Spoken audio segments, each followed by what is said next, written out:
Na preparação para enfrentar o Botafogo aqui em Belém do Pará, o Flamengo ganhou, né, do Sampaio Corrêa com alguma dificuldade, mas com todo o elenco diferente e com coisas muito legais, muitos elementos interessantes nessa partida. Eu estava preparando uma análise, inclusive, para falar desses elementos enquanto escutava a coletiva do Felipe Luiz, e a coletiva foi tão bacana, trouxe tanta coisa pra gente debater, que teve uma pequena mudança de planos aqui e eu vou fazer aqui comentários sobre a coletiva do Felipe, vou reagir aqui a muita coisa que ele falou, né, que foi muito rica mesmo a coletiva, e a gente vai conseguir debater esses temas todos juntos, tá bom? E juntos também a gente pode escutar os comentários táticos que eu faço durante os jogos do Flamengo, tá? A temporada 2025 da transmissão tática começa oficialmente no jogo contra o Botafogo. O grupo vai ser trocado, então se você já é membro, atenção, vá na aba comunidade, que a mensagem só para os membros já tá com o novo link do novo canal de membros, tá bom? Lá no canal de membros você pode acessar tanto o chat comigo quanto a transmissão tática que eu faço, o grupo especificamente de transmissão. Então seja membro do canal do Falso 9 a partir de R$ 5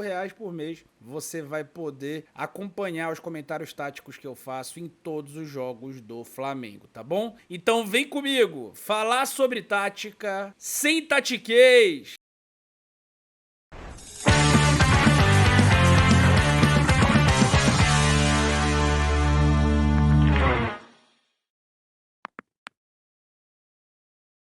Se aplicando em todos os treinos. O meu modelo de jogo ele exige muito dos volantes, muita disciplina tática, muita consciência tática, e ele não questionou absolutamente, nunca fez, né? Nunca questionou absolutamente nada, senão ao contrário.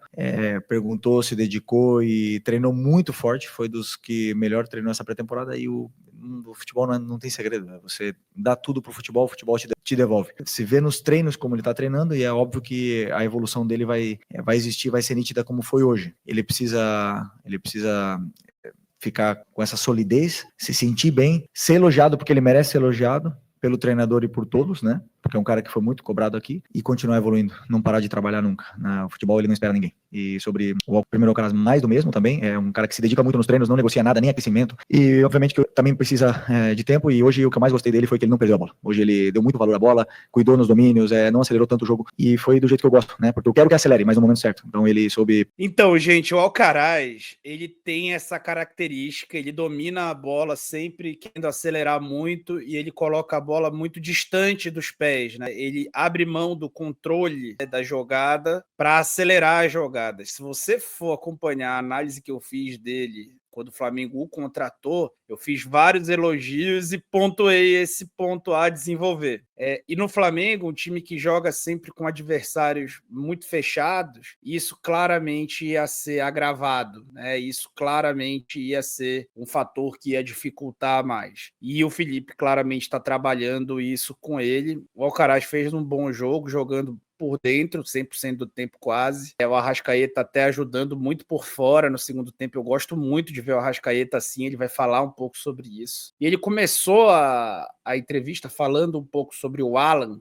O Alan, gente, quando o Flamengo o contratou, ele estava vindo de uma lesão, mas ele era o melhor volante do Brasil. E aí ele fala, né? O futebol, você dá tudo para ele te devolve, né? Então, dá para imaginar que talvez o problema também acontecesse de comportamento ou fora de campo. A gente sabe o que tem acontecido aí na vida pessoal do Alan, não vou fazer juízo de valor exatamente, né? Mas as impressões são péssimas, então vamos entender como é que vão se desenrolar as duas coisas, né? Tanto fora quanto dentro de campo. Dentro de campo a gente analisa com mais tranquilidade, e fora de campo, se ele tiver um comportamento, se comprovar que ele teve um comportamento totalmente não compatível com o atleta do Flamengo, aí é outra história, né? Aí é outra história, mas vamos seguir aqui. Pensar mais o jogo, que é o que, às vezes tem jogadores que a gente precisa acelerar um pouco mais para eles pensar mais rápido, e outros jogadores que a gente precisa frear um pouco mais, que já são muito acelerados, e o caso do Alcaraz é um jogador que precisa dar essa pausa mais no jogo, e hoje ele fez muito bem, então eu fiquei feliz por ele também, e o Cebolinha realmente me surpreendeu porque uma lesão de 5 meses, um tendão de Aquiles, que é uma ruptura do tendão de Aquiles, que dizem os médicos que é a pior lesão para um jogador de futebol, e o cara voltar em 5 meses desse jeito, e eu perguntei para ele, né, se ele queria jogar os primeiros 45, os últimos 45 do jogo, e ele pediu para começar o jogo e sair no intervalo, né? Fez um excelente jogo, gostei muito, né, ganhamos, como você falou, essas novas contratações para isso estão na pré-temporada, para isso estão os jogos,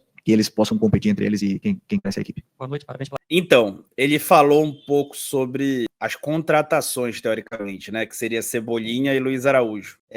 Foi muito legal ver de novo, depois de muito tempo, o Flamengo contando com Luiz Araújo, Cebolinha e Arrascaeta no mesmo jogo. Não deu para ver os três no mesmo campo, porque o Arrascaeta entrou no lugar do Cebolinha. Mas é impressionante como eles geram o jogo. Eles geram muito scout, digamos assim. Eles geram muito número de chance de gol, muita chance criada, muita jogada vertical, e ainda teve o Alcaraz nessa partida, né, que conseguiu também entrar nesse meio criativo. Faltou muita coisa? Faltou, mas foram muito mais dinâmicas do time de último terço, a adaptação, porque, de novo, esse não é um time criado para atacar espaço entre linhas. Esse é um time criado para criar espaço atrás da última linha. E quando você entra com jogadores que querem majoritariamente trabalhar entre linhas, você precisa criar dinâmicas novas. Esse time não está ainda muito bem coordenado para essas dinâmicas novas, que vão ser possivelmente as dinâmicas que vão prevalecer quando o Pedro voltar de lesão.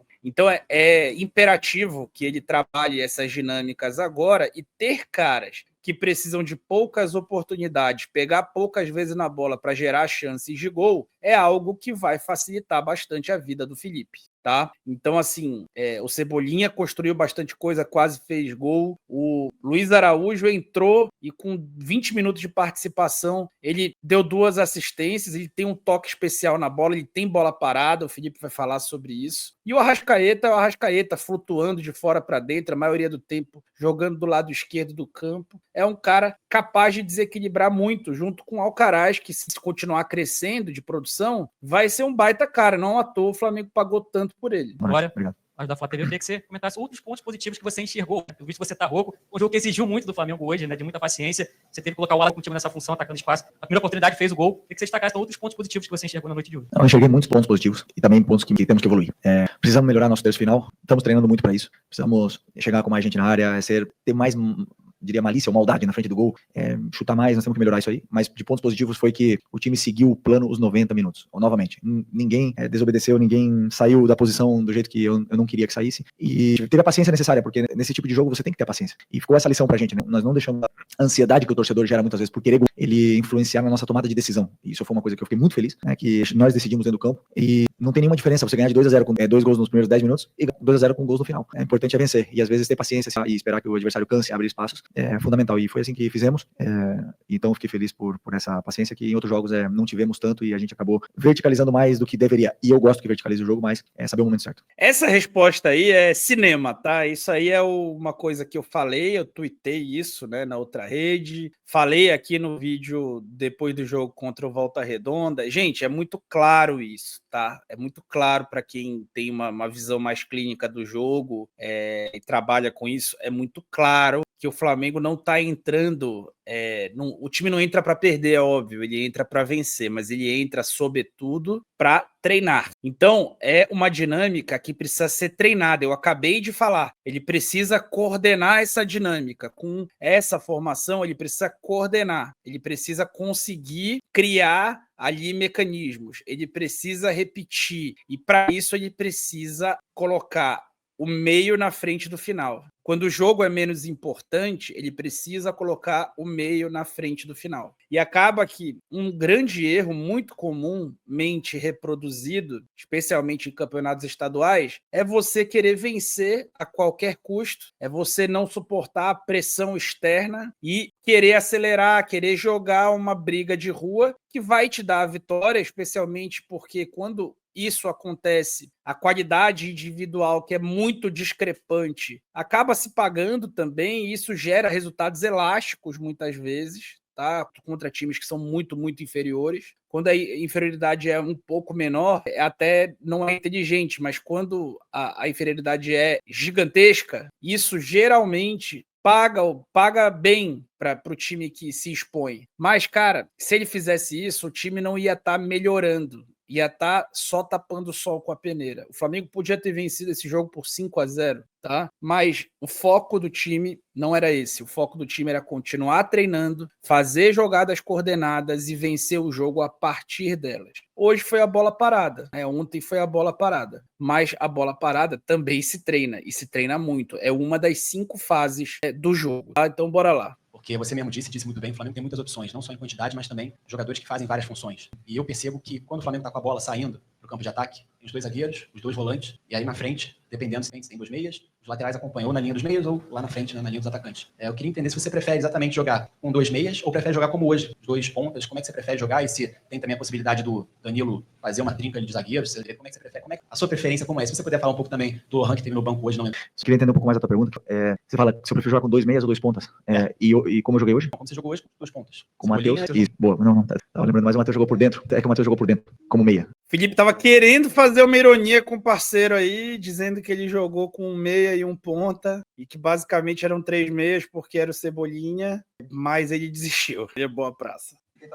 Não, sim. Não, o Matheus é ponta, realmente ele é ponta, mas ele jogou mais por dentro no jogo, só que ele estava sendo determinante por fora. Então eu optei por deixar ele aberto e tentar ocupar esse corredor com ele com o Varela, né? E ele estava sendo determinante e é mais por fora, onde ele tem mais esse 1 contra 1 e a gente estava dando tempo para ele conseguir desequilibrar. Eu acho que vai muito em função do que o adversário apresenta. Então tem adversários que fecham mais por dentro e deixam você jogar mais por fora, então aí vão aparecer os pontas, ou até mesmo nossos meias caindo na ponta, e vão ter adversários que já tentam pressionar mais reto, vão tentar achar passes, vão deixar você achar passes entre linhas, onde também você tem menos tempo para jogar, que é no centro do campo. Então, e muito em função do adversário, que eu não abro mão da estrutura do nosso time. E respondendo já a tua pergunta em relação dela sobre o Danilo, né? Então, eu acredito que todo time competitivo e que consegue brigar pelas competições tem que saber dominar 2 sistemas. O Danilo pode jogar de zagueiro pela direita, pode jogar de zagueiro pela esquerda, pode jogar numa linha de 3, pela direita, pelo meio e pela esquerda. Então é um cara muito versátil que nos vai dar muitas opções para essa zaga. E em algum momento, se o Wesley estiver na seleção brasileira e o Varela na Uruguaia, ele também vai poder fazer a lateral direita. Mas ele veio de zagueiro, vamos usar ele como zagueiro, porque é como ele vem jogando nos últimos anos e estava sendo um dos melhores zagueiros da Europa. Então nos dá muita variação tática. E eu vou muito em função do que o adversário me apresenta, da maneira que eles defendem para poder decidir os planos de jogo em função em cima disso. Não sei se respondi. E o Lohan. O Lohan é um jogador que talentosíssimo, foi meu jogador no Sub-20, já estava no profissional desse. Bora primeiro comentar a primeira resposta e depois a gente vai falar do Lohan.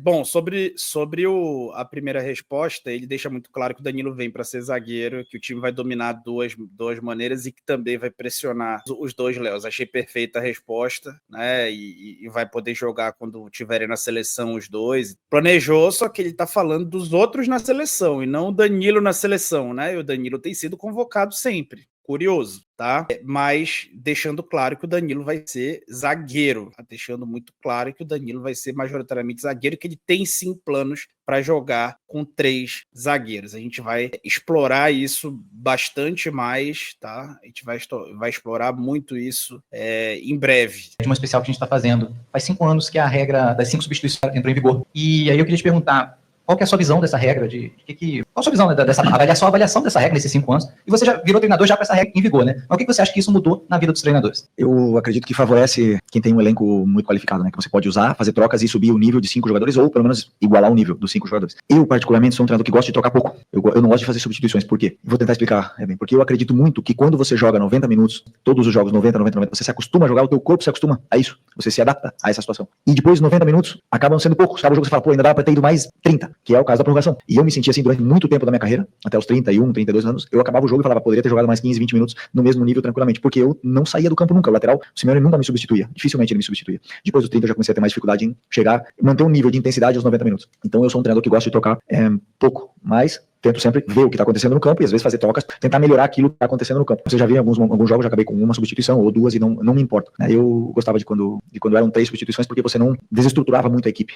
5 substituições é bom, porque você previne lesões, porque você melhora muitas coisas, mas ao mesmo tempo você desconfigura muitas vezes a equipe e não tem a mesma cara que começou, e são outros jogos, e aí vai muito da mão do treinador em acertar, né? Então fica um futebol mais dos treinadores. Mas tá decidido, eu tô feliz com essa regra também, com o elenco que eu tenho na mão. Obviamente que sou privilegiado por poder botar 5 jogadores do banco. Eu tô muito de acordo com o Felipe nessa resposta final, tá? As 5 trocas, elas favorecem quem tem mais dinheiro, quem tem mais orçamento, quem tem mais elenco. Deixam o jogo mais físico e tiram muitas vezes o padrão também, né? Quando você troca meio time de linha, você tira muitas vezes o padrão das conexões, etc. E o objetivo do jogo é você jogar melhor que o seu adversário. Se você tá melhor, se os jogadores estão frescos, né, eles vão tu não vai precisar mexer, né? Eu não gosto, assim como ele, também não gosto. Eu não sei se é saudosismo, eu não sei se é nostalgia, eu só acho que um jogo que já está dominado pela parte física, dada a evolução do corpo humano, né, da indústria farmacêutica, sei lá o quê, miscigenação das raças, tudo isso favorece para que os jogadores cubram mais área, né, fisiologia, né, a medicina. Eu acho que além disso, e da redução da dimensão dos gramados, ainda é um outro fator. Hoje em dia, quase todos os técnicos trocam os jogadores de frente para manter a pressão alta o jogo todo. Isso diminui os espaços, isso tira...